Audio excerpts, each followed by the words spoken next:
तो आज का हमारा टॉपिक है cash reserve ratio. Cash reserve ratio का पहले डेफिनेशन हम देखेंगे। Cash reserve ratio is certain percentage of cash that all banks have to keep with the RBI as a deposit and this percentage is fixed by the RBI and is change from time to time by the central bank itself. तो चलिए इसको एक example से समझते हैं। Suppose ये एक bank है, इसमें पब्लिक डिपॉजिट करवाते हैं सेविंग्स अकाउंट के फॉर्म में या करंट अकाउंट के फॉर्म में। पब्लिक बैंक में फिक्स्ड डिपॉजिट के फॉर्म में भी डिपॉजिट करवाते हैं। कंपनीज एंड गवर्नमेंट ऑर्गेनाइजेशन भी डिपॉजिट करवाते हैं सेविंग्स अकाउंट के फॉर्म में या करंट अकाउंट के फॉर्म में या फिक्स्ड डिपॉजिट के फॉर्म में।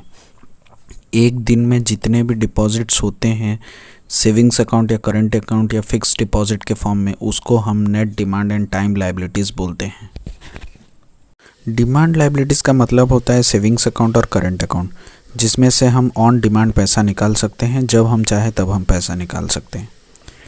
टाइम लायबिलिटीज़ का मतलब होता है एक पर्टिकुलर टाइम के बाद हम पैसा निकाल सकते हैं। For example fixed deposit.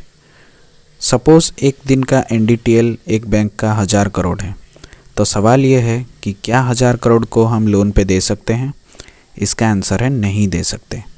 RBI यहाँ पे हमें रेस्ट्रिक्ट करता है। आरबीआई कहता है कि 1000 करोड़ में से 45 करोड़ आप मेरे पास रख दो कैश के फॉर्म में, जो कि 4.5% होता है। 4.5% ऑफ एनडीटीएल को ही हम बोलते हैं कैश रिजर्व रेशियो। इसको हम कैश और कैश इक्विवेलेंट के फॉर्म में रखा जाता है। वॉल्ट्स होते हैं हर बैंक में जिस पे आरबीआई का कंट्रोल होता है, और ये अमाउंट को बैंक आगे लोन के फॉर्म पे नहीं दे सकता है। ये रेट चेंज होता रहता है। करंटली जब मैं ये वीडियो बना रहा हूँ तब कैश रिजर्व रेशियो 4.5% का है। अब सवाल ये है कि ऑब्जेक्टिव क्या है, क्यों आरबीआई कैश रिजर्व रेशियो के फॉर्म में रेस्ट्रिक्शन लगाता है?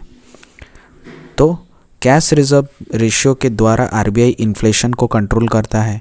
जब हाई इन्फ्लेशन चल रहा होता है हमारे देश में, तब आरबीआई कैश रिजर्व रेशियो को रेज़ कर देता है ताकि बैंकों के पास ज़्यादा पैसा ना बचे लोन देने के लिए, और कैश रिजर्व रेशियो रेज़ करने की वजह से मनी फ्लो कम हो जाता है, जिसकी वजह से लोगों के पास पैसे की कमी हो जाती है और इस कारण इन्फ्लेशन धीरे धीरे कम हो जाता है।